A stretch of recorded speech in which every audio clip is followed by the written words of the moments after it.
I remember the first time I really walked on tundra. From a certain distance, so much of it looks the same, and then you walk through it. And the first thing that strikes you is how hard it is to walk through because of the nature of the place. You sink, and you must look down to keep from stumbling. And then you notice the diversity of little plants and flowers in an incredible array of colors. You might not notice this splendid variety in miniature if you were not worried about your feet. This is Alaska. You first notice the big things, the expanse, the mountains, the wildlife. But look again, and you'll see something new, something small, something unique, a discarded antler, an insect unknown to science. The stories of Alaska are in the details.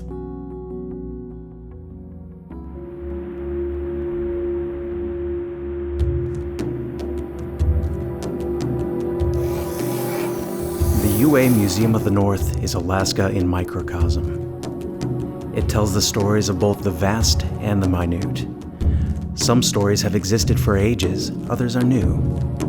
Most have come to light through the act of collection, the process of exhibit. The stories are those of every resident of the North, every visitor bringing into focus an evolving landscape that tells the stories of life in the North. Listen longer, look closer. From object to collection to experience, Alaska's details are embedded in this grand shell.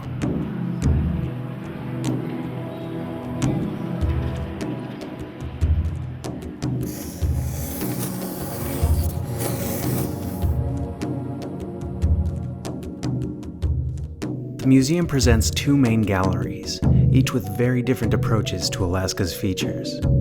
One is organized by region, the other by theme. These are ways of seeing, connecting, drawing the eye to both the expanse and the detail. The interior space continues the curves of the outer building, the far horizon line, the slope of the line of the rising and setting sun. It represents icebergs, mountains, the sharp peaks of jumble ice, the blues of glaciers and moonlit nights, the yellow of lichen on rocks.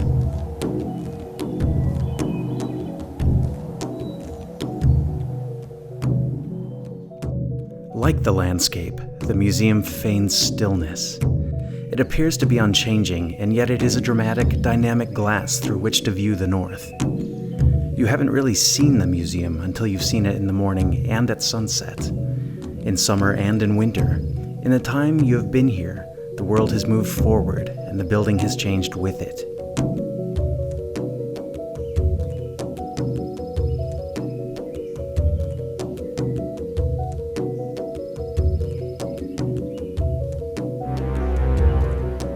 The apparent colors of the walls shift throughout the course of the day.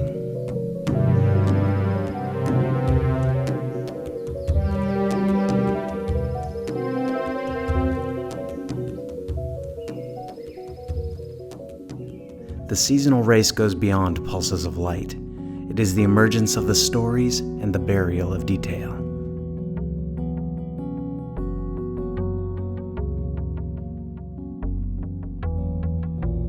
When it first snows in fall, I look for all the fresh animal tracks and see all the vole paths, parkways, and highways between woodpile and rock pile and bird feeder. But as the winter and the snow gets deeper, the tracks disappear. The highways are there, but the voles have created tunnels in the snow, and this seasonal network of passageways runs everywhere. Tunnels with white walls, a refuge beneath winter, a storehouse of detail.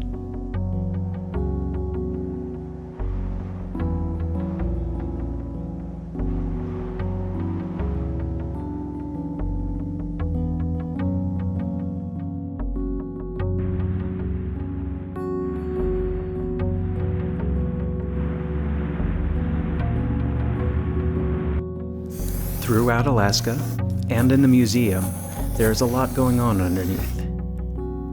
The inner spaces constrict and expand, offering a new perspective at every turn. And that is the experience of the North, walking through woods that open up onto hills and tundra. Moving through gallery space is like moving through the seasons, the opening up of summer and the constricted, sometimes subterranean mood of winter. Downstairs in the collections, the specimens beneath your feet tell a story about variation and the subtle differences in space and change over time. Upstairs, you experience some objects as you find them. With others, you discover more and more the longer you look.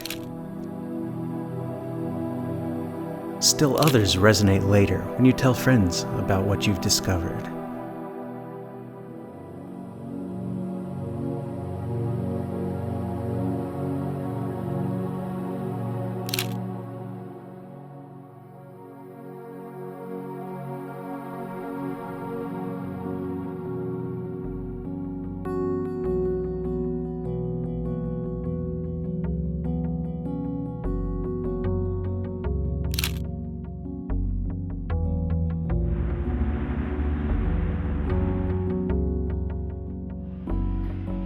Walking through the museum is a process of discovery. You walk by an opening and something unexpected flashes by.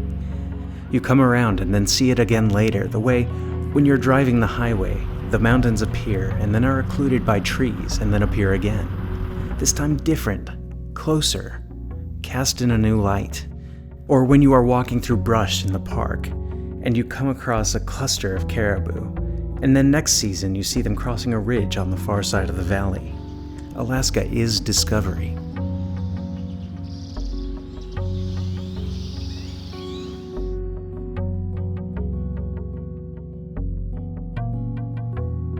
Sometimes all that is left of these discoveries, these details, are museum collections, lone objects to tell the story.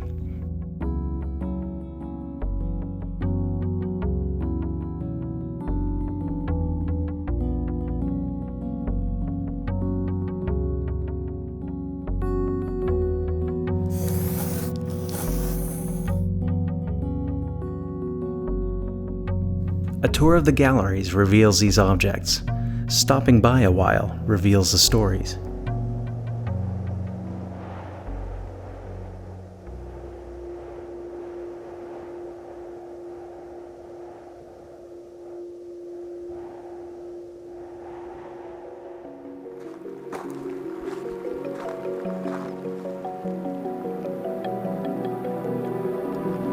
This is an Eskimo ivory from Point Hope, carved maybe 2,000 years ago, and it's not clear exactly what it is. You can see that there are teeth and a hinged clasp. Maybe it's a comb, or a hair clip, or a dagger. We may not know what it was used for, but what is most intriguing are the faces. You can pretty well see that it's a bear in the middle, 2 eyes, a nose, a very, very broad mouth, and a tongue sticking out. But then look at the whole piece, and at the end there is a seal face, 2 eyes and a nose, and the seal mouth is open. Above that seal there is another face with a big open mouth that seems to have teeth, and then another seal face on the right side of the bear's smile, and another. But then look at it upside down, and the eyes, the nose, and the downturned mouth. That almost looks human. You see one thing, then you see another thing, and then another thing. What we have here is the image of constant transformation, carved with stone tools and only the imagination of the carver as a reference.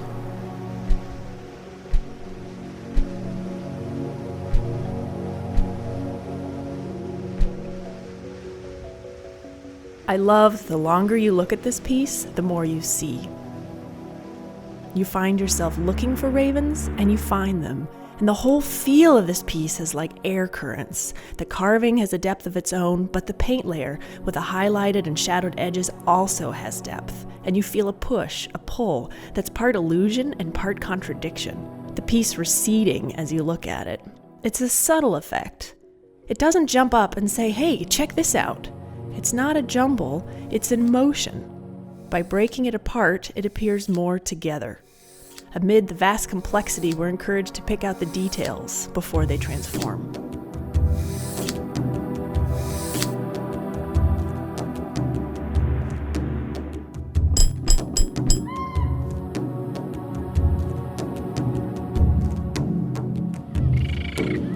Sometimes, all you have are details pulled far out of context. This ancient carving in ivory by an unknown artist of the Punuk culture is over 2,000 years old. It was discovered in pieces and reassembled by museum researchers. Is she holding a child? An animal? You could spend hours contemplating that smile, that tiny detail. You might have to crouch a little to look her right in the face to see it, how her lip curls upward on one side. It's hard not to imitate that smile. The object transforms the viewer.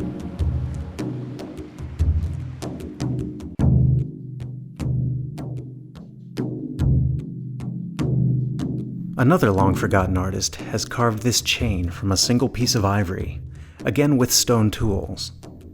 All through these archaeological and ethnographic pieces, we see that Alaska Native peoples took what they had around them, the resources and the tools, and created the most remarkable things. These are objects with fairly conventional uses, but look at the attention put into a bucket handle. Even the conventional embodies wondrous detail.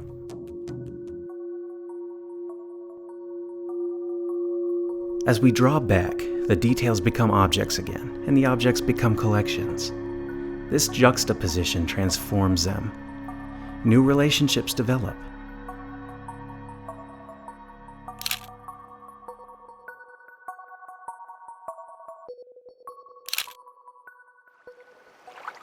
When we travel, when we look closely at a place, when we stand next to something new, we're influenced by the experience. We make our own connections, and we always leave something behind. Terry Rothkar is a Tlingit weaver from southeast Alaska, working in a traditional Tlingit form. With Icewalker, she's made a connection to the far north. The zigzag lines, the light and the dark, these are called footprint forms, bear's footprints. But notice that the white part at the bottom of each has some blue tint mixed in, and the white above that has a little bit less blue, and the top is untinted white.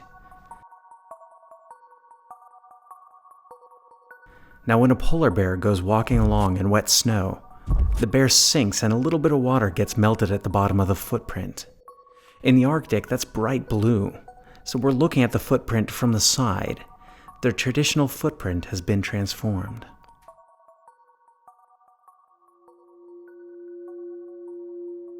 If you look closely enough at a piece, you can often find the echo, that footprint, the teeth and claw marks preserved right along with the object. Terry has introduced detail and created a new story, and we start to contemplate history and landscape and the impact of our own footsteps. I love looking for that human touch.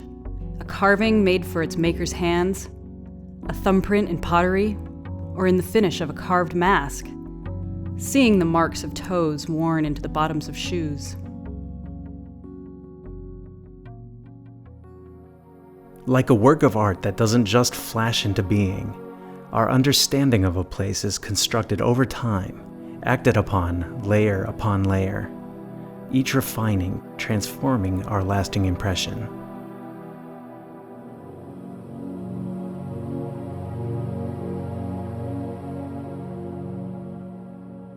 Alaska is a destination for visitors.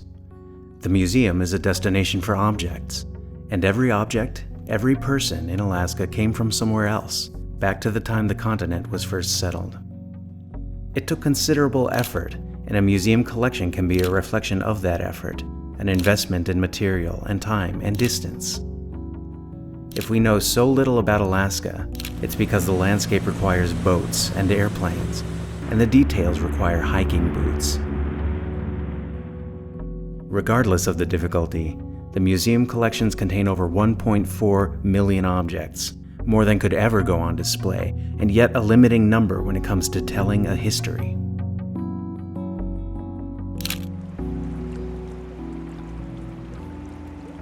For some animals, such as the salmon, it's as if we know where every individual is each moment of the year. Yet for others, such as the non-commercial blackfish, we know so little about their distribution. Split from the ancestors of the salmon 100 million years ago, these uncharismatic fish are poor swimmers, poor competitors, yet they can live in ponds that freeze to the bottom and gulp air as an additional way to breathe in stagnant water. In winter, they can be seen boiling out of a freshly drilled hole in the ice. About some plants, animals, landscapes, we know a great deal. About others, there is still much for researchers and students to discover. To understand a place, the researcher must begin the collection specimen by specimen. To tell the story, the artist must select that first tiny bead, and then the next. When I was a student, I was struck by this object, by the sheer number of beads, and how long at the turn of the 19th century it would have taken to acquire this many. Why would somebody have something like this? It is so unique. It looks African in terms of the big, wide collar and the unusual colors. But we have no idea how the maker got her inspiration. The closest trading post to this would have been a Russian-American one in Nulato, which was gone by the 1860s. The closest Hudson Bay Company trading post was way up on the Yukon. By the time their supplies made it all the way across through Canada, they would have been picked through, bits and pieces from all over the world. Czech, Dutch, Japanese, Chinese, Venetian, were brought together in Alaska to create something remarkable. Somebody spent a lot of time collecting all of these beads. Our photographs, our objects, our designs are a record of our discoveries. You are invited to visit the gallery, to sit in the outhouse, close the doors, peer back out at the collection and think about the breadth of the Alaska experience, the variety of landscapes, and the alternative means by which people live. There are a lot of outhouses in Fairbanks and very few are this ornate. But this is what it's about, taking time to sit and soak in the details of your own collected experiences.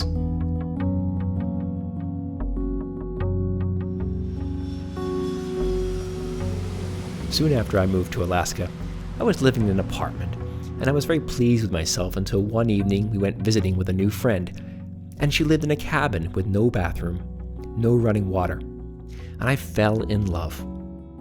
I remember the oddest details: the orange light of paraffin lamps, on holiday lights leading the way out to an outhouse out back, where she had started a collection of news clippings and photographs.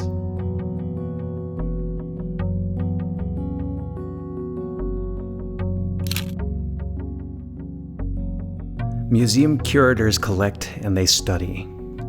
They revise old maps with new data. They develop new records documenting change over time and preserve specimens for further research tomorrow. The purpose of a collection is only partly to show where we've been. It's to help us understand where we're going.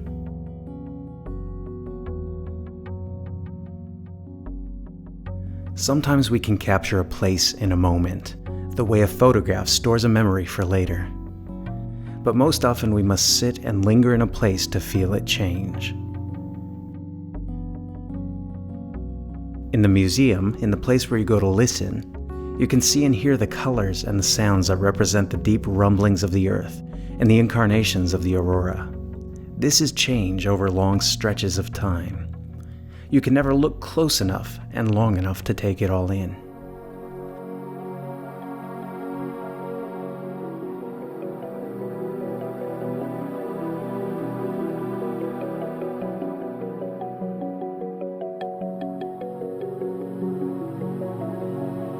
Sometimes it takes a different experience to make you stop and think about the long, slow roll of seasons and history, to get you to consider the details. Listen, because the nature of nature is change, from the moment you walk in to the moment you walk out.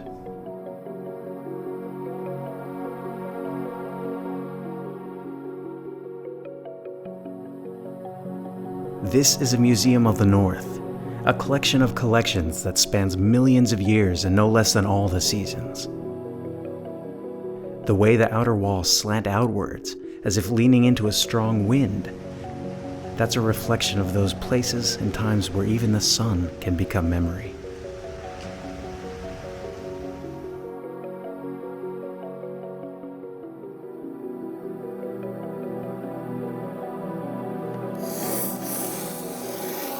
The museum, like Alaska, has both graceful curves and a conventional form at heart.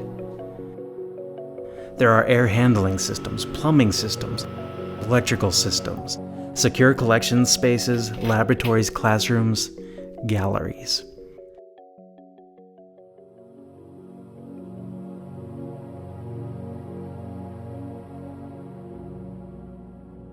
This is a conventional environment containing limitless details. Space in detail, space in detail, up close.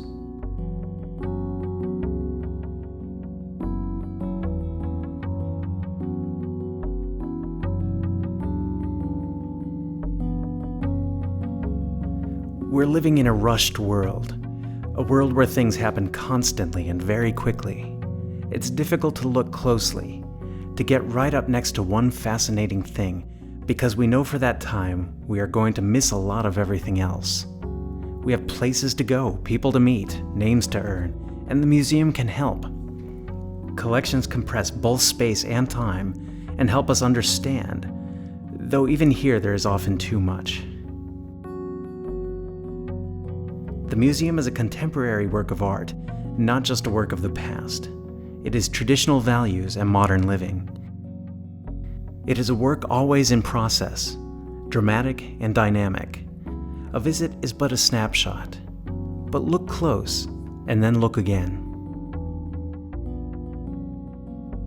How many times does it take looking at the beaded collar to see the pattern in the colors?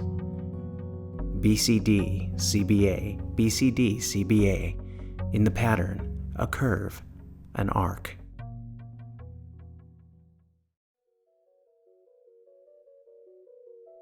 When I drive into work and see the museum on the hill in the distance, it is remarkable in the morning light. It always looks different, as when you see the mountains from a distance, they're impressive, but more so because you know what they're like, close up. You've seen the photos. You've been there. And then coming up to the front entrance, where you are dwarfed by the two whale forms that seem to soar as much as dive, you truly feel the scale of what it means to be in Alaska, what it's like when you get right up close to the mountains, to where man is small and humble.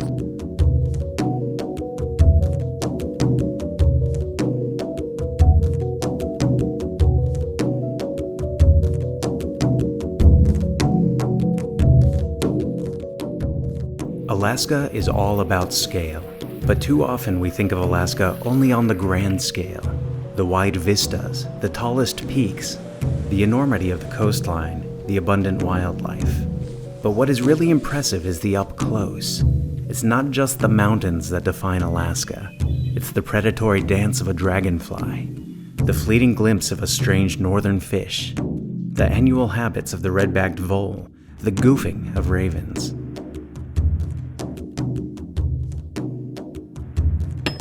Object, collection, experience. What better way to get a close look at Alaska than through a museum of natural and cultural history and its collections of details?